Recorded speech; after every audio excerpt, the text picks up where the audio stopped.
Hello everyone, my name is Tamanna and I am a student of Satyan School of Languages. This institute is run under the NGO of Shiksha Kranti, and today we have gathered together to celebrate the birth anniversary of Mahatma Gandhi and the birth anniversary of Lal Bahadur Shastri. There are some students here sitting with us, and we have Satyan sir here, and we will ask some questions from him and he will answer. So, sir, my first question to you is that in our freedom struggle, many revolutionaries played an important role, but we only talk about Mahatma Gandhi and we only give credit to him. Isn't this injustice to other freedom fighters who gave and sacrificed their life for our country? We talk so big of Gandhi, and most of the time we underestimate the importance or contribution of other freedom fighters. It is true. According to me, it has happened because we only look at things from political standpoint. आपने देखना कि आज भी सुबह से लेकर शाम तक जो हमारा राष्ट्र के जीवन को देखने का नज़रिया है वह है राजनीतिक होता है. हमारी हर बात राजनीतिक विमर्श से शुरू होती है और राजनीतिक विमर्श पर ही ख़त्म होती है. तो मेरा यह मानना है कि राजनीति किसी भी देश की संस्कृति और लोकतंत्र का एक पूर्ण विकल्प नहीं हो सकता है. राजनीति संस्कृति का एक बहुत अपूर्ण विकल्प है. इट मीन्स दैट हमें देश को देखने के लिए एक हमारी संपूर्ण दृष्टि होनी चाहिए, होलिस्टिक अप्रोच होनी चाहिए. जब हम राजनीतिक दृष्टि से कुछ आंकेंगे तो ऐसा ही होगा. और मुझे लगता है वही स्वतंत्रता सेनानियों के साथ भी हुआ है. जो आज हर युवा मुझसे जब प्रश्न पूछता है तो यही पूछता है कि ऐसा क्यों है, वैसा क्यों है. लेकिन इसका मतलब यह भी नहीं है कि हम गांधी के योगदान को कमतर आंकें, क्योंकि जब आप एक गेम खेल रहे होते हैं तो एक कैप्टन एक ही होता है कि दो तो नहीं होंगे एक तरह से. तो सभी आपस में यह विचार विमर्श करते हैं या फिर निर्णय लिया जाता है, सर्वसम्मति से एक को कप्तान माना जाता है. उसी प्रकार से जो स्वतंत्रता का संग्राम लड़ा गया था उसके महानायक बहुत हो सकते हैं, लेकिन सर्वसम्मति से गांधी को अगर महानायक बनाया गया तो मुझे लगता है उसका सम्मान किया जाना चाहिए. लेकिन उसके बाद अगर उनको ही महानायक बनाया जाए, दूसरों के कंट्रीब्यूशन को, दूसरों के सेक्रीफाइस को, समर्पण को कम आंका जाए, तो यह ना देश के लिए सही है, ना मानवता के लिए सही है, ना महात्मा गांधी के समर्पण के लिए सही है. गांधी होते तो शायद वो भी ऐसा नहीं चाहते. तो यह अन्याय है और इसीलिए हम कहते हैं कि जिन लोगों ने ऐसा किया है वो भी गलत किया है.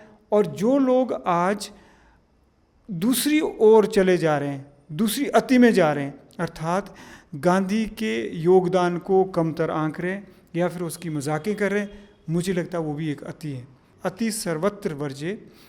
Everything and anything in extreme is bad. अगर हम अति में जाएंगे तो वो अति भी गलत है और ये अति भी गलत है. इसीलिए हमें जिसने इस देश की आज़ादी के लिए जो योगदान दिए हैं उनका हमें सम्मान करना पड़ेगा और हमें अतियों से बचना पड़ेगा. अगर हम अति से बचेंगे तभी हम इतिहास से कुछ शिक्षा ले सकते हैं. और जितने भी हमारे स्वतंत्रता संग्राम के सेनानी रहे हैं, वीर सपूत रहे हैं, हम उनकी बुद्धिमत्ता से, उनके ज्ञान से लाभान्वित हो सकते हैं. हमें आज के समय को अच्छा बनाना है, ना कि हमने पूर्व के अपने अपने नेता चुनने हैं और उनको भी डिवाइड करना है. अगर आप अध्ययन करें तो मुझे ऐसा लगता है, जब मैं भी पढ़ता हूँ, तो चाहे उनके जितने आपस में मतभेद थे, लेकिन मनभेद नहीं थे. मनभेद नहीं थे. क्यों नहीं थे? क्योंकि सभी माँ भारती को आज़ाद करवाना चाहते थे. सभी चाहते थे कि हम स्वतंत्र हो जाएं. तो मनभेद भी नहीं थे और वास्तविक भेद भी नहीं थे. तो समय की मांग भी यही है, ऐसा मेरा मानना है. क्योंकि समय की मांग यूनिटी है, यूनिफॉर्मिटी नहीं होनी चाहिए. यूनिफॉर्मिटी का मतलब है कि जब हम एक पक्ष लेते हैं और हम चाहते हैं कि नहीं गांधी का ही योगदान था, तो समझो हम यूनिफॉर्मिटी को आगे ले जा रहे हैं. जबकि क्या होनी चाहिए? यूनिटी होनी चाहिए. यूनिटी का मतलब होता है जिसका जैसा योगदान था, इस पक्ष का भी था, उस पक्ष का भी था, उनका भी था, इनका भी था, सबका जब योगदान होता है अर्थात फिर वह यूनिटी कहलाती है. तो मैं चाहता हूं कि आज गांधी जयंती के शुभ अवसर पर लाल बहादुर शास्त्री कि शुभ अवसर पर युवाओं को यूनाइटेड होना चाहिए। United we stand, divided we fall. तो हमें यूनिटी को समझना होगा, अर्थात हमें एकता को समझना होगा, एक रूपता को नहीं। हम ये नहीं कह सकती मुझे स्वतंत्रता संग्राम का ये रूप अच्छा लगता तो वही अच्छा था। There are some other students, so do they want to ask some questions? Hello, myself Divyanshu, and I am a Shiksha Kranti member as well as a volunteer. And sir, today, along with Mahatma Gandhi Jayanti, Lal Bahadur Shastri Jayanti is also celebrated. But the sacrifices that she also told that the sacrifices have been made, plenty of sacrifices have been made by others, freedom fighters as well.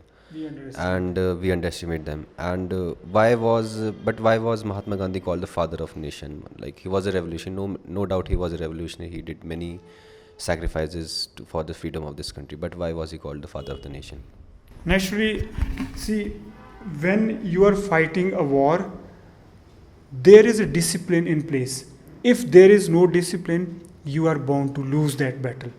Because when you have discipline, it means that there should be one general also, chief also, then there should be commander, there should be soldiers. Some should lead from the front, some should from the back, and some should do strategic work, and some should do the logistic work. So सभी का अपना अपना role होता है। तो हो सकता है जो स्वतंत्रता संग्राम में महानायक गांधी को बनाया गया, तो इसमें हमें यह नहीं देखना चाहिए कि फादर ऑफ नेशन बनाया गया तो बहुत सारी चीज़ें उसमें सम्मिलित की गई है। समस्या यह नहीं कि फादर ऑफ नेशन बनाया गया, समस्या यह है कि ओवर एम्फेसाइज्ड क्यों किया जा रहा है बाद में। और मैंने अभी इनको कहा कि दैट इज़ बिकॉज जब हम राष्ट्र के जीवन को सिर्फ और सिर्फ राजनीतिक दृष्टि से देखते हैं तो ऐसा होना स्वाभाविक है, क्योंकि जो राजनीति की दृष्टि होती है वो संपूर्ण कभी नहीं होती है, पक्ष की होती है या विपक्ष की होती है। बहुत ही कम होता है कि वह निष्पक्षता से कोई काम आगे ले जाए, और अच्छा भी है, ले जाए तो और भी अच्छा है। बहुत सारे काम ऐसे भी होते हैं, हम ये नहीं कह सकते। तो अगर हम महात्मा गांधी के राष्ट्रपिता होने को चुनौती दे रहे हैं, हमें 2 बार सोचना चाहिए कि मिलेगा क्या इससे, बताओ जरा।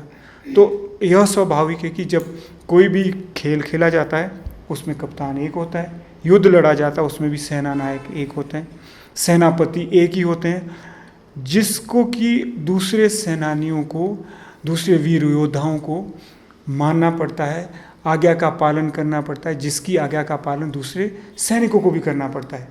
अगर एक सेनापति नहीं होगा तो हम कभी जंग नहीं जीत सकते।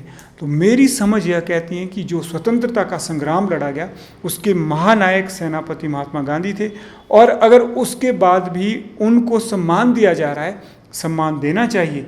लेकिन जहाँ हमें लगता है कि शायद उनसे ये गलतियाँ हुई, तो उन गलतियों को भुना के हम क्या प्रमाण देना चाहते हैं, हम दुनिया को क्या बताना चाहते हैं? हम यह दिखाना चाहते कि उनकी कंट्रीब्यूशन नगण्य रही, या फिर हम यह दिखाना चाहते कि उनकी कंट्रीब्यूशन सबसे ज़्यादा रही? एक अर्थ में मैं फिर से कहना चाहूँगा, जैसे तमन्ना जी ने मेरे से पूछा कि ऐसा क्यों है कि ओवर एम्फेसाइज्ड किया जा रहा है, उनकी कंट्रीब्यूशन को दूसरों को अंडर एस्टिमेट किया जा रहा है। तो आज तक ज़्यादातर हमने एक अति को पकड़ा है। एक अति को पकड़ा मतलब कि जो भी किया सब गांधी ने किया, दूसरों ने कुछ भी नहीं किया। अब हम दूसरी अति को पकड़ना चाह रहे हैं, और दूसरी अति क्या है कि गांधी ने कुछ नहीं किया है। आप बताओ, यह क्या कोई भी क्या देश को आगे ले जाने वाली बात है? नहीं है, ऐसा कभी नहीं होगा। इसीलिए हमें यह मानना चाहिए कि ठीक है, कमियां रह गई होगी। मैं आप लोगों से, क्योंकि आप सारे विद्यार्थी यहाँ बैठे हैं, आप संप्रेषण कला सीख रहे हैं, मैं ज़रूर चाहूँगा कि यह आप ज़रूर दर्ज करें कि it is very easy to criticise a person with the benefit of hindsight. यानी जब चीज़ें हो चुकी होती है उसके बाद आलोचना करना इतना आसान होता है कि वो आलोचना मिनटों में निंदा बन जाती है। और आलोचना का अधिकार मुझे लगता है उसी को ही होना चाहिए जो गांधी जैसे या अन्य जो भी सेनापति या जो भी नायक रहे स्वतंत्रता संग्राम के, जो उनसे कुछ सीख रहे हैं।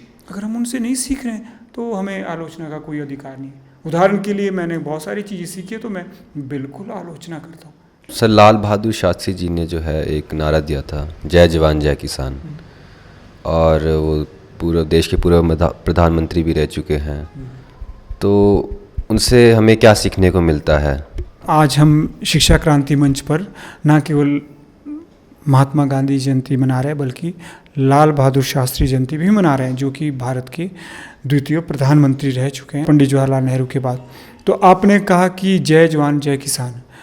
अगर हम थोड़ा सा इतिहास को पढ़े देखें तो हमें पता चलता है कि जैसे ही लाल बहादुर शास्त्री प्रधानमंत्री बने तो उन्होंने सबसे पहले क्या काम किया। उन्होंने सबसे पहले देखा कि हमें देश को सशक्त बनाना है।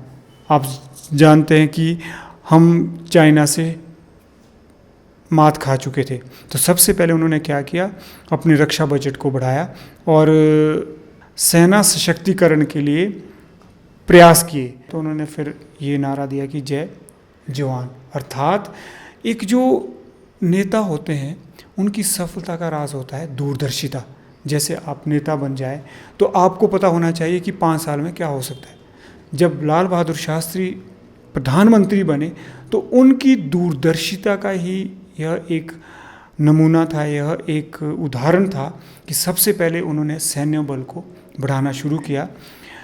देश की रक्षा के लिए उन्होंने रक्षा बजट को बढ़ाया और जय जवान का नारा दिया, एक काम। दूसरा काम उन्होंने क्या किया, उनको पता था कि जो हमारी आबादी है, हमारे पास इतना खाद्यान्न नहीं था, हम फूड में सेल्फ सफिशिएंट नहीं थे, हम बाहर से गेहूं का आयात करते थे, निर्यात नहीं आयात करते थे, अमेरिका से गेहूं लेते थे।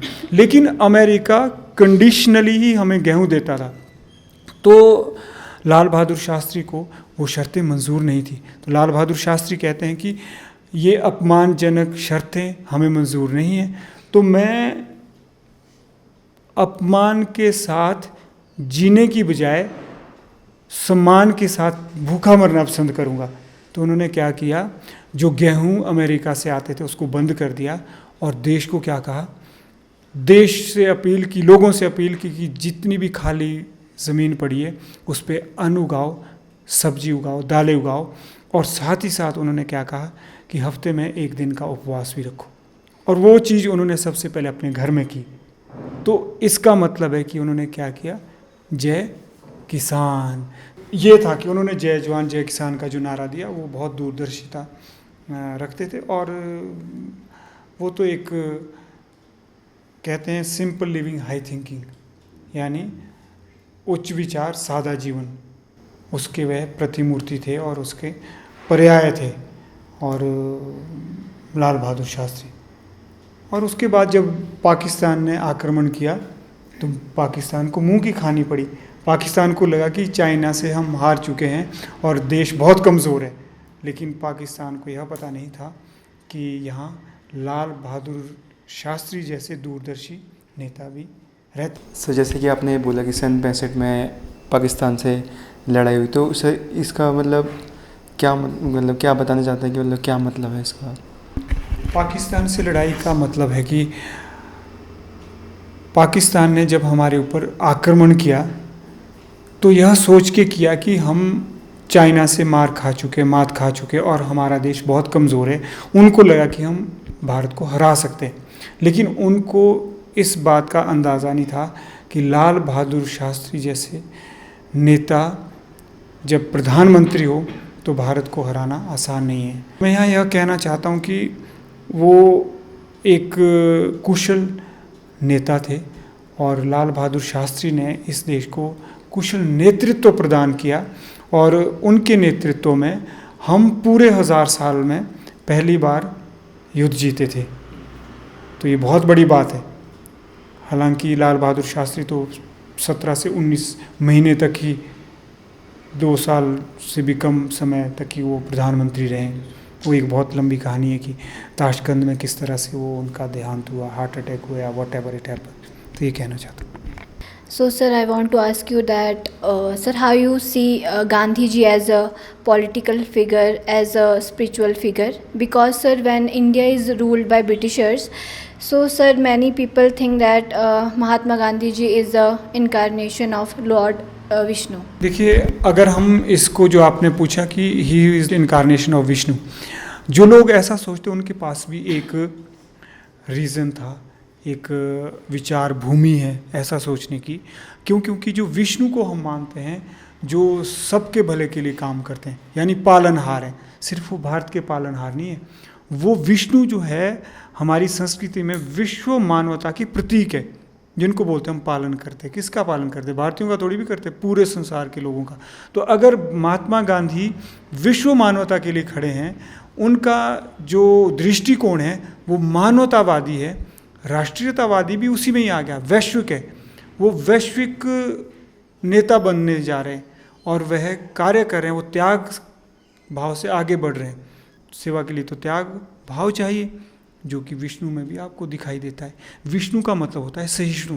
तो गांधी जो है जब अहिंसा के मूल्यों को आत्मसात करते हैं तो कितने सहिष्णु थे। तो एक तरह से अगर ऐसा कहा गया तो विष्णु अगर उनको कहा गया तो मुझे लगता है उसमें अतिशयोक्ति कुछ भी नहीं है। हमारी संस्कृति तो ये कहती है कि हम सब भगवान की संतान हैं, भगवान ने हमें अपने जैसा बनाया है। वो एक अलग बात है कि हम आज भगवान को अपने जैसा बनाना चाहते हैं, और मनुष्य में यह संभावना है कि हम पूर्णता को प्राप्त हो सकते हैं, विष्णु बन सकते हैं। यानी हर मनुष्य विष्णु है। हर मनुष्य अगर वो कम न्यूनाधिक मात्रा में अगर मानव सेवा कर रहा है निस्वार्थ भाव से, तो मैं क्यों ना कहूँ कि सभी तो विष्णु के अवतार हैं। ये तो हमारी संस्कृति भी है, हम ब्रह्मास्मि तत्त्वमसि। कहना कठिन, समझना फिर भी आसान है। इंसान ही शैतान, इंसान ही भगवान है। तो अर्थात इसका मतलब है अगर कोई मान रहा है तो उनके पास भी वैलिड रीज़न है, संस्कृति के मुताबिक है। हाँ, अगर कोई ये कह रहा है कि नहीं वही थे जी, दूसरे सारे बेकार थे, वो फिर गलत है। गांधी कभी नहीं ऐसा कहेंगे, क्योंकि जिस इंसान को स्वयं का पता होना शुरू हो जाता है, अध्यात्म के मार्ग से आगे बढ़ता है, वो कभी दूसरों को हीन भावना से नहीं देख सकता है। जिसे घमंड का ज्ञान होता उसे ज्ञान का घमंड नहीं होता। ऐसा बिरला ही सत्यन कोई इंसान होता। यानी जिस मनुष्य को घमंड का ज्ञान हो गया कि हमें घमंड नहीं करना चाहिए, हमें अभिमान नहीं करना चाहिए, तो वह ज्ञान का अभिमान उसमें कभी नहीं आ सकता है। लेकिन ऐसा बिरला इंसान होता है। तो मैं गांधी को उस दर्जे का मानता हूँ, उसके बावजूद कि मैं गांधी का बहुत बड़ा आलोचक हूँ, लेकिन वो मेरे आदर्श भी हैं। मैं पिछली वीडियो में भी कह चुका हूँ कि गांधी मेरे आदर्श है और मैं गांधी का आलोचक हूँ। तो ठीक है, अगर मान रहे तो मानो, क्यों ना मानो। हम इनको दिव्यांशु देव अगर मानव सेवा करेंगे निस्वार्थ भाव से और इनमें सहिष्णुता की भावना है, तो हम इनको भी अंश अवतार मानेंगे। हर मनुष्य अंश अवतार है विष्णु का, यानी विष्णु को हम परम मानते हैं, परम शक्ति मानते हैं। Sir, how did Lal Bahadur Shastri's background with values and sanskaras influence his political ideology? Yes, of course, इनका बड़ा अच्छा प्रश्न है कि जो उनके संस्कार थे लाल बहादुर शास्त्री के, तो पॉलिटिकल जो उनकी आइडियोलॉजी थी, अर्थात जो उनकी विचारधारा थी, बहुत प्रभावित किया। वो सरकारी जो गाड़ियाँ वगैरह होती थी वो सरकारी काम के लिए यूज़ करते थे। एक बार उनके बेटे ने सरकारी गाड़ी का प्रयोग किया तो लाल बहादुर शास्त्री ने अपने बेटे से पाई पाई का हिसाब लिया, फ्यूल तक के पैसे लिए कि पैसे दे फ्यूल के और सरकारी खजाने में जमा करवा दे। आज की जो नेता है, सभी नेताओं को लाल बहादुर शास्त्री के जीवन से सीखना चाहिए, पॉलिटिकल आइडियोलॉजी से सीखना चाहिए। कि कई बार ऐसे ऐसे प्रकरण सुनने को देखने को मिलते हैं कि लाल बहादुर शास्त्री की पत्नी साड़ी लेने गई और वो साड़ी बहुत कॉस्टली थी, महंगी थी। लाल बहादुर शास्त्री ने कहा कि मेरे पास इतने पैसे नहीं हैं, दुकानदार उनको फ्री में दे रहे थे। फिर उन्होंने कहा कि नहीं, ऐसा नहीं। आप सोचिए ज़रा, तो बताओ कि आप देश के लिए काम कर रहे हैं, जो देश गरीब है, भूखा है, आपकी क्या नैतिकता बनती है? आपकी कौन सी ऐसी पॉलिटिकल आइडियोलॉजी है? देश गरीब है और आप अमीर होते रहे।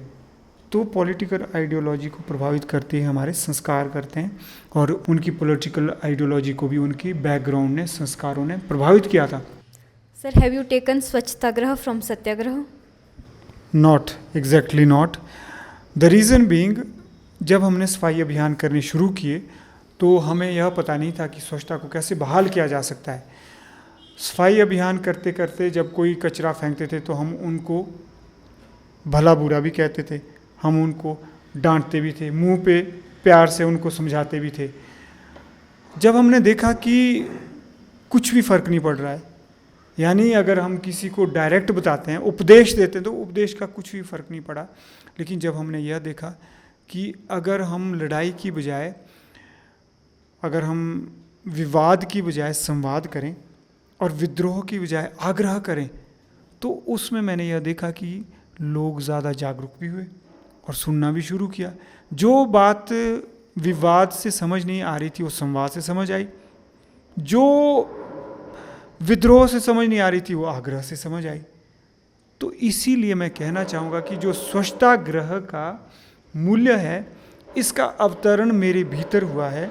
मैंने इसे किसी से उधार नहीं लिया है, क्योंकि मैंने अपने 20 साल तक स्वच्छता आग्रह किया है, तो मैंने इस मूल्य को जिया है, समझा है, और इसकी उत्पत्ति मेरे भीतर से हुई है, स्वच्छता का आग्रह। और मैं कहना चाहूँगा कि जो स्वच्छताग्रह है, यह सत्याग्रह का एक व्यवहारिक पक्ष है। अब सत्य तो बहुत कितनों का अपना सत्य होता है कि नहीं होता है, इनका कुछ सत्य है, इनका कुछ है, मेरा कुछ है, लेकिन जो स्वच्छताग्रह है सबका एक ही स्वच्छताग्रह होगा, इतना व्यवहारिक पक्ष है। तो काश मैं गांधी को कह सकता, आप सत्याग्रह मत बोलो, स्वच्छताग्रह अपने अभियान को कहो। अगर गांधी होते तो आज मैं उनसे ये कहता कि वास्तविक स्वच्छताग्रह ही होना चाहिए। वो एक बहुत बड़ी आलोचनात्मक टिप्पणियाँ हो जाएगी, उसमें मैं नहीं जाना चाहूँगा। जो गांधी कहते हैं कि सत्याग्रह परिणति थी सत्य और अहिंसा की, यानी अहिंसा और सत्य के मूल्यों का जब उन्होंने प्रयोग किया तो वह सत्याग्रह तक पहुँचे। वैसे ही जब मैंने सफाई करते करते, कचरा उठाते उठाते, ना सिर्फ कचरा जो सार्वजनिक स्थानों में पड़ा हुआ वही कचरा नहीं, बल्कि जो हमारे सरकारी प्रतिष्ठानों में जब हम जाते थे, पढ़े लिखे लोग जब भ्रष्टता में इतने लिप्त, सीधा सीधा मेरे से पूछते कि चाय पानी के लिए पैसे रखे हैं, तभी रिश्वत मांग रहे हैं पढ़े लिखे। तो मैंने वहाँ भी आग्रह किया, वहाँ भी मैंने फ़र्क देखा। तो यह मूल्य मेरे भीतर जागृत हुआ है, इसलिए मैं कहना चाहूँगा कि मैंने कहीं किसी से बोरो नहीं किया। Thank you so much, sir, for answering all these questions, and it was great discussing with you. And now our doubts have been cleared by you. So thank you so much. जय हिंद, जय भारत, जय विश्व।